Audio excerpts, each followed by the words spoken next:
The first thing to do is find the lock that you see on the screen, and when we find it, we press the cage so that it falls out on its own, and we remove it. Simply remove the bottom part first, and then remove the top part. Repeat the process again. Simply press release on this side, and the part on this side will remain hooked, so release it here. Done. Once we have the safety catch out, we're going to open the cage and find a right angle to this.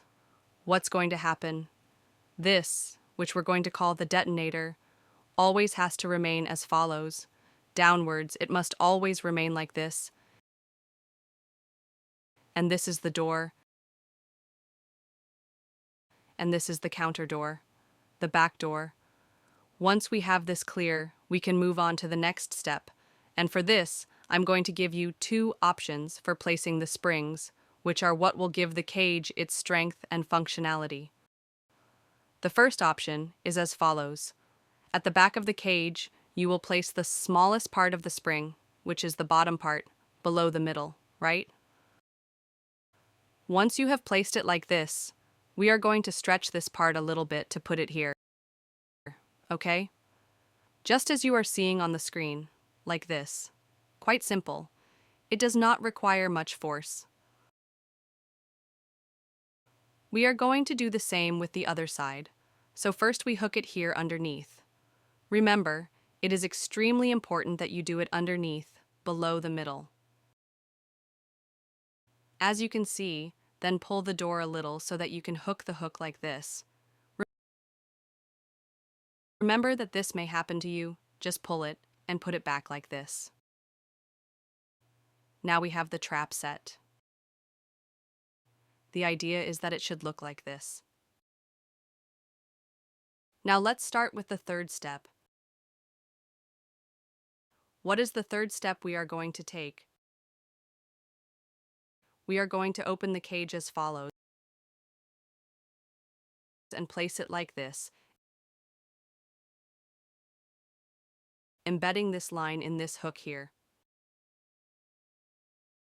In order to activate the detonator, we are first going to put this safety catch in place, which will ensure that if it is activated for any reason, the trap will not fall. I repeat, the safety catch is placed as follows. Remember to remove the safety catch before waiting for the catch, because otherwise the cage will not work as intended.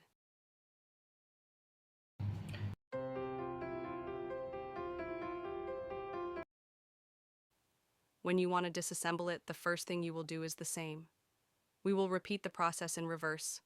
We will put the safety catch on so that we can remove the detonator without any problems.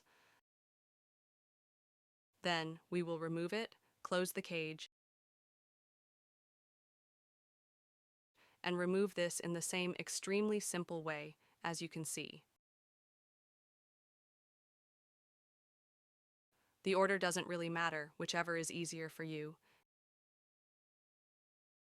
And now we have the cage ready to close. For the second option, we are going to do the following. We are simply going to open the door slightly, but not completely. And we are going to place the longest part of the spring at the back, as you can see on the screen in the second line. And then what we are going to do is stretch it until we find that same second line, but on the front door. Now we have spring.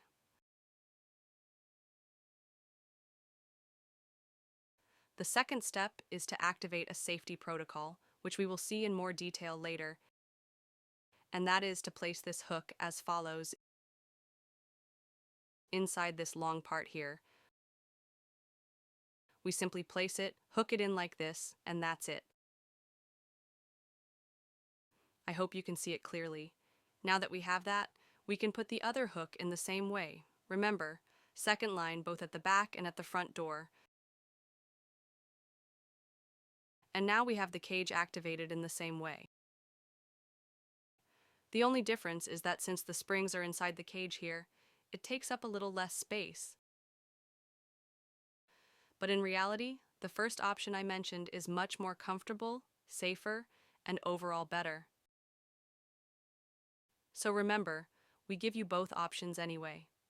In this case, it would simply be a matter of activating the detonator, as you will see, in the same way as in the next step, activating the lock, and the rest of the steps are the same.